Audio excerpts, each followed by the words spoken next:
Everything is faster. And the way things look right now, that speed is only going to be magnified. With the new technological innovations, it's easy to understand how everything will be faster. A person that has a business today, if they do not adjust themselves and their business to adapt to the times, add the different artificial intelligence tools, different marketing tools, different accounting, whatever it is, to their business, if they don't add it, they're simply going to become like an obsolete business. It's like the stores that took upon themselves to digitize themselves and go into cash registers that were digital versus those that were still doing everything with a pen and paper. Those that were digital ended up winning. It's the same concept for how people adapted to the computer age, the internet. Those that thought the internet is a joke, who's going to order books from the internet, who's going to order their boat from the internet, who's going to order cars from the internet, no, I'm still going to stay in my place. Guess what? Most of those places are out of business now.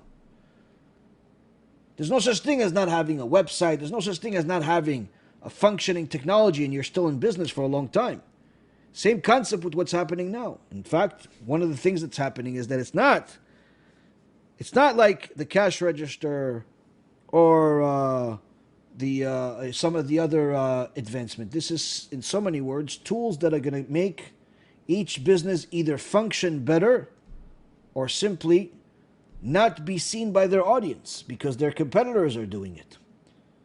Things are moving much faster in that direction. Major corporations are changing themselves from within.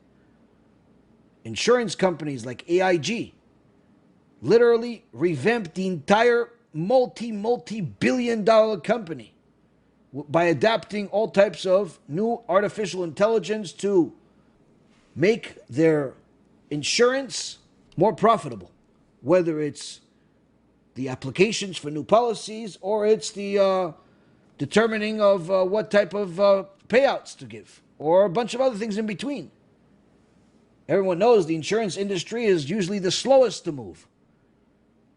But things are changing.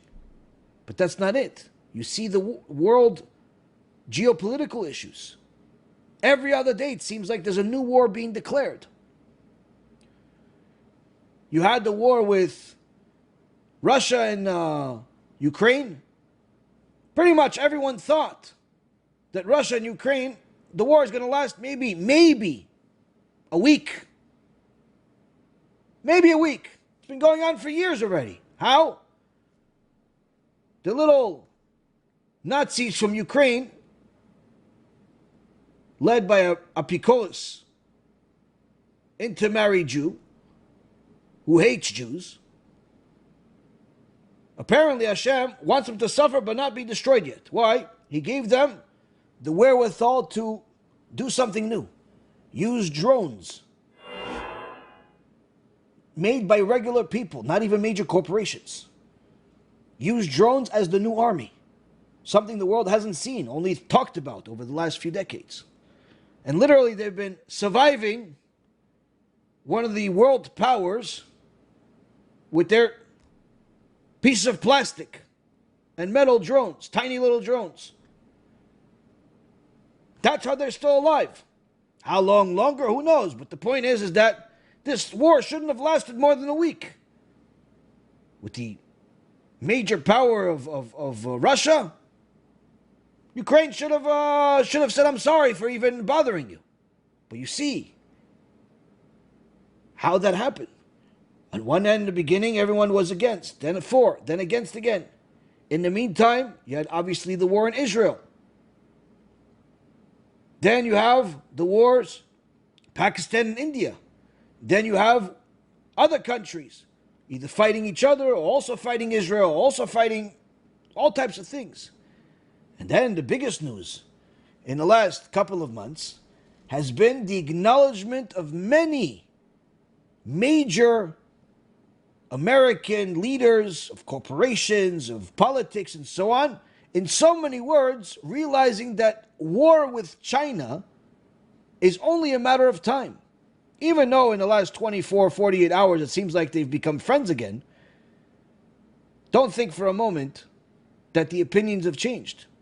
Everyone views China as an enemy now because they've shown their colors of really, in the last few years, that a lot of people didn't realize they had. A lot of major corporations have exited doing business in China because they realize that by going to China, yes, you're making a bunch of money, but the price you pay for it is that everything will be stolen in the end. Your intellectual property, this, that.